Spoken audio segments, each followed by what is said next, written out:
Hello, I want to interrupt you for 1 minute before we get to Mac Minute. I have some special news that I want to make sure that we let everybody know. We are combining all of our YouTube channels into a single channel, and because of that, if you've been watching Mac Minute on the old, what I'm going to call the old Mac Minute YouTube channel, the videos are going to stop showing up in about 6 weeks.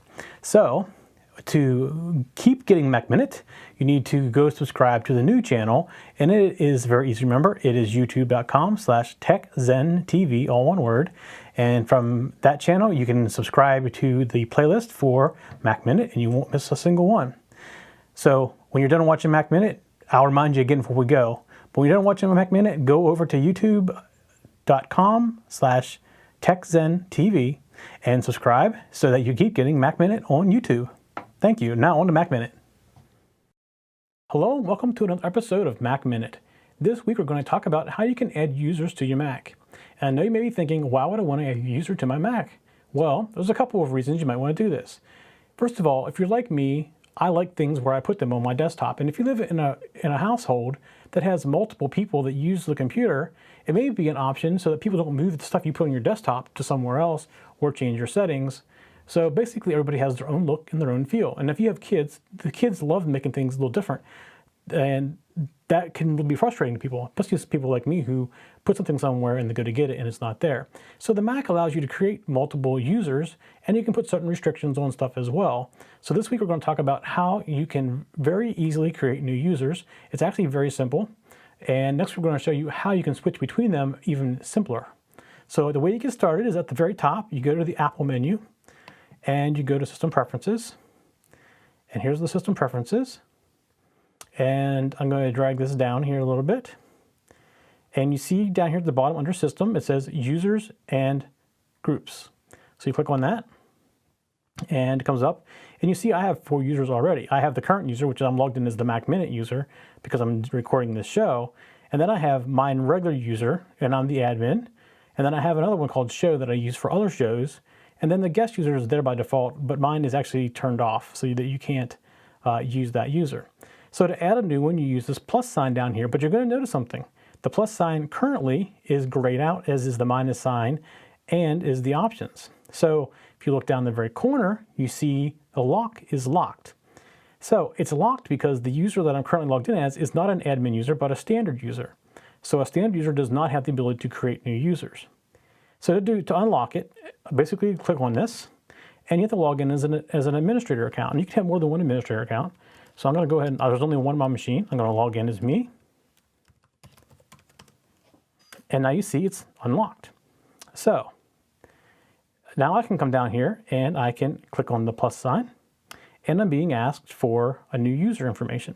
Now, very important, here is this new account, and it's type, and if you want to create an administrator account, you just use administrator, but normally you probably want to use standard. In fact, if you have, say, 4 different people using the computer, I would create 5 accounts. I would create an administrator account that only certain people know what it is, and everybody else should be a standard user. That way some mistakes aren't made in maintaining the machine. So there's a new option in Mountain Lion that allows you to manage with parental controls. And we're going to go over that in a future episode. And you can set it for sharing only, and you also can create groups of users. So in most cases, you probably don't want to do group. In most cases, you probably want to create a standard user. So we're going to put in our test username right here, and it's going to call it test user. That works fine. And we're going to call the password test user 2. And if you want to put a hint in here, you can. I'm just using test user. This is how you then create the user. So now you'll see right here is test user, and we have 5 accounts. It's that simple to add a new user. And you can change the password here in the user as long as you're an administrator. And again, you can enable parental controls, and you can also allow this user to administer. That basically makes them another admin, which we didn't pick when we created them. And you can also set their Apple ID. So if they have their own ID in iTunes, you can come in here and set it as well. So being in as an administrator now, you can go through all of these and you can see all the different settings that are in here. Now, say for some reason you want to remove a user, as long as this is unlocked, you can click the minus sign right here and the user goes away. It does you some options. You can save the home folder of the user as a disk image so that if you ever want to recreate it, you can. You can leave the home folder exactly where it's at, or you can delete the home folder from the machine. In this case, I'm just going to delete the home folder because we haven't done anything. And if it's sensitive data, you can check this box, but in my case, it's not sensitive. All right, it's gone. So let's go look at the Mac Minute user, and we're going to go into options, and you see the only thing I can do with this one is set the master password, which is basically changing their password. The same thing as coming in here and doing change password. All right, that was all we wanted to show you for this week. Next week, we're going to show you how you can use this to set up different users and switch back and forth. It's just a key press or two or a mouse clicker or two, and you get switched back and forth between accounts. That's it for Mac Minute this week. We'll see you next week.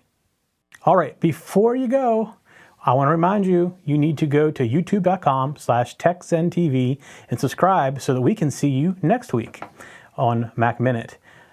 It's only a few more weeks left until Mac Minute is no longer on the old channel and only on the new TechZenTV channel, and is again youtube.com/TechZenTV. You can go there now because we're done. We'll see you next week. For show notes for this show, contacts, and more, go to the TechZen.tv website where you can get show notes for all of our shows. We love to hear from our viewers and listeners. We have an email, a Twitter, and a phone number where you can contact us for each show. For details, visit the TechZen.tv website and get the show details. You can also make a video and upload it somewhere like YouTube or Vimeo and then just send us a link. You never know, you may see your video in a future show. You can get all of our shows delivered automatically to your favorite device by going to your favorite podcast website like iTunes and subscribing. Each of our shows also has a YouTube channel you can subscribe to get regular updates. Our shows are also available on most internet radio networks like Stitcher and TuneIn Radio. You can also watch and listen to our shows on Xbox, TiVo, and Roku. You can even find us on your Zune.